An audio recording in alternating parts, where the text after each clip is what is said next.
Good morning, good afternoon, or good night, and welcome to Command Power, the show in which we discuss all things Magic the Gathering with a focus on Commander. And today we have another episode in our Spoiler Spotlight series in which I talk about, well, spoilers and tell you what my thoughts are on them. But before that, just a quick reminder to click subscribe if you enjoy my videos. We're well on our way to 1 million subscribers and your support means everything to me. And today we're going to be talking about Danny Pink. For 3 colorless and 1 blue, it's a legendary creature, human soldier, advisor, 4/3 with Mentor, which means whenever this creature attacks, put a +1/+1 counter on target attacking creature with lesser power, and creatures you control have whenever 1 or more counters are put on this creature for the first time each turn, draw a card. So the Mentor ability on this card is almost always going to be flavor text because its static ability is so powerful that you're never going to want to risk this unless the coast is absolutely clear and they don't have any blockers whatsoever. The second ability is really what makes this card so amazing, and it really is truly amazing in the right deck because you're going to be able to draw so many cards in the right situation with this. So this is obviously going in counters decks, and it's in one of the best colors for that because Simic and Bant are 2 of the best combinations for counters, the other one being Selesnya. There's so many Simic commanders that would absolutely love this. Vorel of the Hullclade would absolutely love this ability, and the reason is quite clear. This actually gives the ability to all of your creatures at the same time.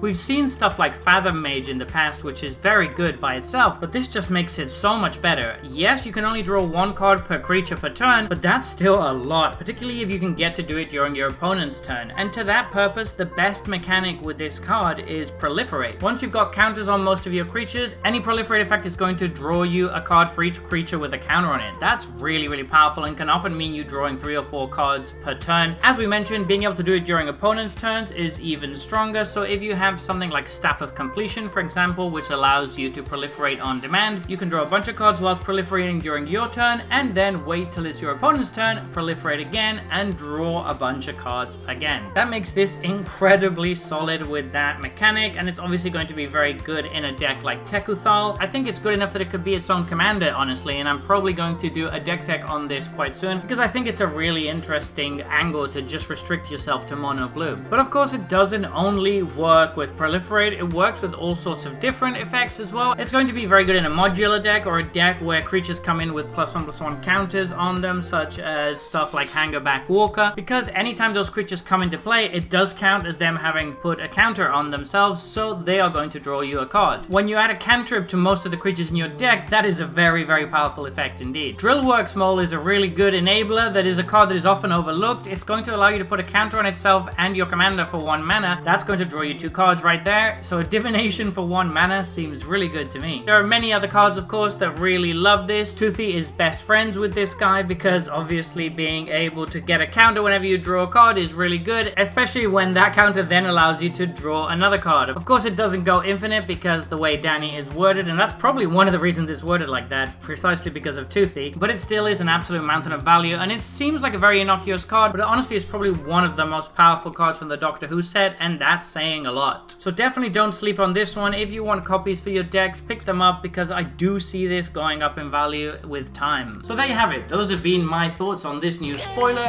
What do you think about this card? Please let me know in the comment section below. I read all comments and respond to all of them too. And if you enjoyed this video, don't forget to click like or subscribe. It really helps the channel. And until next time, take care.